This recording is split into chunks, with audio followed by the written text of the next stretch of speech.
Hello everyone.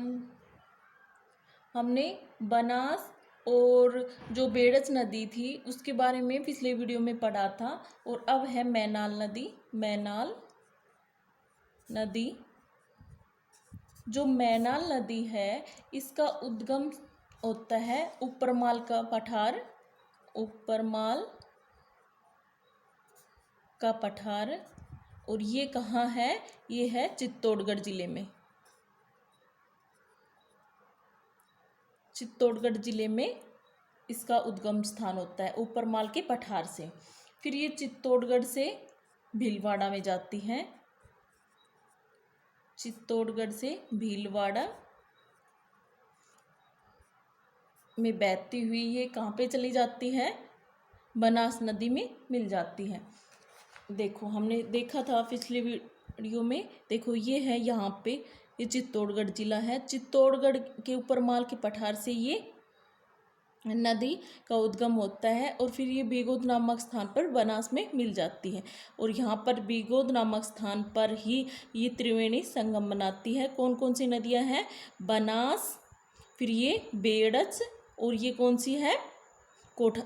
Menal नदी।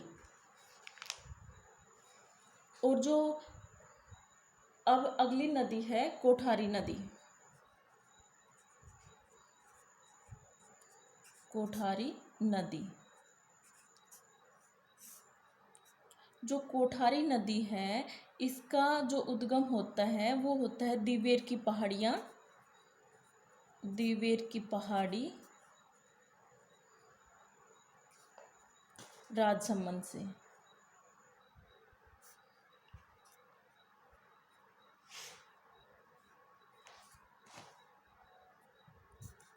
और हमने राजसमंद में और कौन सी नदी के उद्गम बताया था? बनास नदी का। और उनका जो पहाड़ी कौन सी बताई थी? खमनोर की पहाड़ी बताई थी। ठीक है।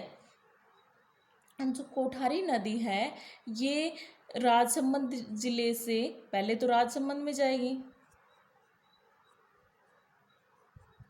राजसमंद से फिर ये भीलवाड़ा में प्रभावित होती है। भीलवाड़ा में ये फिर कहाँ पे? बनास नदी में मिल जाती है। ठीक है। और इस नदी पर मेजा बांध बना हुआ है। मेजा बांध। और ये मेजा बांध है कहाँ पर? भीलवाड़ा जिले में। कोठारी नदी पर बना हुआ है। और ये जो बांध है ये पेयजल के लिए भी उपयोग में लिया जाता है। अगली नदी है बाणगंगा। मैप में है ना, एक बार बता दूंगी आपको कहाँ पर कौन सी नदी है। ठीक है। ये बाणगंगा है। ये है, इसका उद्गम स्थान है बैराठ की पहाड़ी। बैराठ की पहाड़ी। और ये कहाँ पे है? जयपुर जिले में। और ये प्रभावित कहाँ कहाँ होती हैं? जयपुर, फिर दौसा,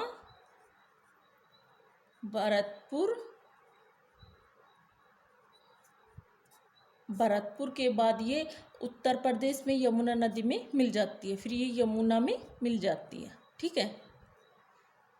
और जो ये नदी है बाणगंगा नदी, इस पर जमुआ रामगढ़ बांध बना हुआ है। जमुआ रामगढ़ बांध है जो कहाँ पे है? जयपुर में है। कौन सी नदी पर? बाणगंगा नदी पर बना हुआ है। अगली है गंभीरी। गंभीरी नदी है, इसका जो उद्गम होता है वो है सवाई माधोपुर।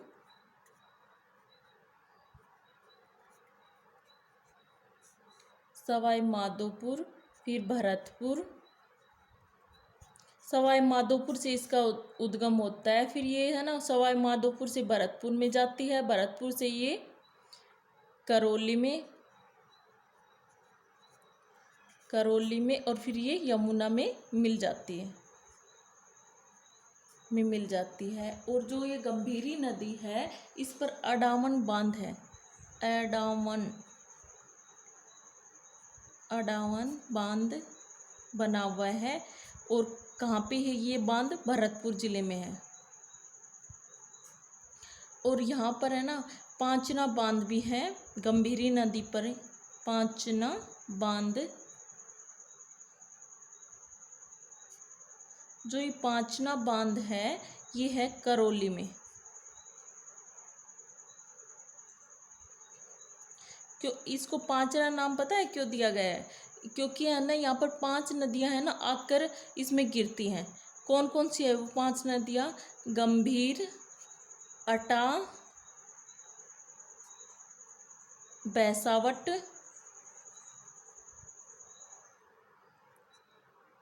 और बढ़ावती और माची। ये 5 जो नदियां हैं ना ये आकर इसमें गिरती है, इसको पांचना बांध कहते हैं। और राजस्थान का सबसे बड़ा मिट्टी का जो बांध है, मिट्टी से निर्मित बांध, मिट्टी से निर्मित बांध है वो कौन सा है? ये पांचना बांध है। राजस्थान का सबसे बड़ा मिट्टी से निर्मित बांध है ये। ठीक है, अगली है काली सिंध। एक बार यहीं पे देख लो काली सिंध। काली सिंध, काली सिंध जो नदी है इसका उद्गम स्थान होता है देवास की पहाड़ी। देवास की पहाड़ी। और ये देवास की पहाड़ी कहाँ पे है? एमपी में। एमपी मतलब मध्य प्रदेश में है। ठीक है, और मध्य प्रदेश में पहले भी मैं आपको बता चुकी हूँ। और कौन सी नदी का उद्गम होता है? चंबल नदी का। ठीक है, और जो चंबल नदी है इसका उद्गम स्थान मैंने कहाँ पे बताया था? एमपी में जनापाव की जो पहाड़ियाँ हैं वहाँ से होता है। और इसका जो काली सिंध है इसका उद्गम होता है देवास की पहाड़ी से। और फिर ये राजस्थान के झालावाड़ जिले के निकट राजस्थान में प्रवेश करती है। झालावाड़ में ये राजस्थान में प्रवेश करती है। और 145 किलोमीटर ये नदी बहने के बाद है ना नारेरा कहाँ पर है? कोटा में है। कोटा में ये चंबल में मिल जाती है। और जो इसकी सहायक नदियां हैं ना वो कौन कौन सी हैं? ये काली सिंध की सहायक नदियां हैं आहू, परवन, निमाज और धार। ये इसकी सहायक नदियां हैं। ठीक है, अब इनको मैप में देख लेते हैं। देखो हमने स्टार्टिंग किससे की थी? आज कौन सी नदी से स्टार्ट किया है हमने? कोठारी नदी से, सॉरी मैनाल नदी से हमने स्टार्ट किया था। जो मैनाल नदी है इसका उद्गम कहाँ से बताया था मैंने? ये ऊपरमाल के पठार से। ऊपरमाल का जो पठार है ना ये यहाँ पर चित्तौड़गढ़ ज़िले में, यहाँ से फिर ये चित्तौड़गढ़ से होते हुए ये भीलवाड़ा में जाती है। और यहाँ पर ही ये त्रिवेणी संगम बनाती है। कौन सी? बनास, बेड़च और मैनाल नदी। कौन से? बिगोद नामक स्थान पर। और कहाँ पे? भीलवाड़ा में। ठीक है, और ये किसकी सहायक नदी हो गई? बनास नदी की सहायक नदी हो गई। अब है कोठारी नदी। कोठारी नदी है इसका उद्गम स्थान होता है राजसमंद जिला। ठीक है, ये है राजसमंद जिला। राजसमंद जिले में कौन सी जो पहाड़ी बताई है? ये दिवेर की पहाड़ी। ये तो खमनोर की पहाड़ी थी जो बनास नदी का उद्गम था। ये है दिवेर की पहाड़ी। ये दिवेर की पहाड़ी से ये फिर भीलवाड़ा ज़िले में जाती है। भीलवाड़ा ज़िले में ये फिर इसमें बनास में मिल जाती है। ठीक है, अगली है, और इस पर कौन सा बांध बना हुआ है? मेजा बांध बना हुआ है। और मेजा बांध कहाँ है? भीलवाड़ा ज़िले में बना हुआ है। अगली थी बाणगंगा नदी। ये बाणगंगा नदी कहाँ पे? बैराट की पहाड़ी जयपुर से। फिर ये यहाँ पे मान ये है बैराट की पहाड़ी जयपुर। फिर ये दौसा में जाती है। दौसा से फिर ये कहाँ पे जाती है? भरतपुर में। भरतपुर से होती हुई ये यमुना नदी में मिल जाती है। ठीक है, ये मान लो यमुना का प्रवाह है और यहाँ पे ये यमुना में मिल जाएगी। हाँ, और फिर ये यहाँ पर जयपुर जिले में जमुआ रामगढ़ बांध बना हुआ है। कौन सी नदी पे है? बाणगंगा नदी पे है। फिर है गंभीरी नदी। गंभीरी नदी है, उसका जो उद्गम स्थान बताया है वो कहाँ पे बताया है? सवाई माधोपुर जिला। ठीक है, सवाई माधोपुर जिले से ये कहाँ पे जाती है? भरतपुर में, ना सॉरी, पहले आएगा करौली में, ये करौली, और फिर ये भरतपुर से जाती हुई फिर ये यमुना में मिल जाती है। ठीक है, ये थी गंभीरी नदी, और इस पर अडामन बांध बना हुआ है, और पांचना बांध भी इसी पर बना हुआ है। पांचना बांध है वो करौली जिले में है, यहाँ पे करौली में है पांचना बांध, और अडामन बांध है वो भरतपुर जिले में है। कौन सी नदी पर? गंभीरी नदी पर है। और मिट्टी से निर्मित जो राजस्थान का सबसे बड़ा बांध है वो कौन सा है? पांचना बांध है। और यहाँ पर 5 नदियाँ, जो ये बांध है यहाँ पर 5 नदियाँ आकर इसमें गिरती हैं। अगली जो नदी है वो है काली सिंध नदी। काली सिंध नदी है, इसका जो उद्गम स्थान होता है ये एमपी में है। यहाँ पे है काली सिंध नदी का उद्गम स्थान।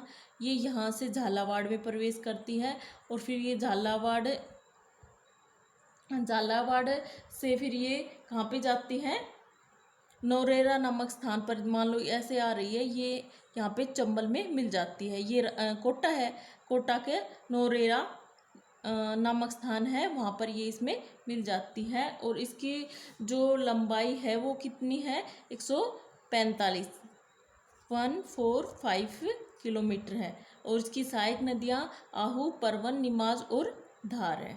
ठीक है, ये अपना जो अब तक का था वीडियो, उसमें हमने जो बंगाल की खाड़ी में गिरने वाली नदियों के बारे में पढ़ा है। अगली वीडियो में हम जो अरब सागर में गिरती हैं उनके अफवाह तंत्र के बारे में पढ़ेंगे। ठीक है, थैंक यू।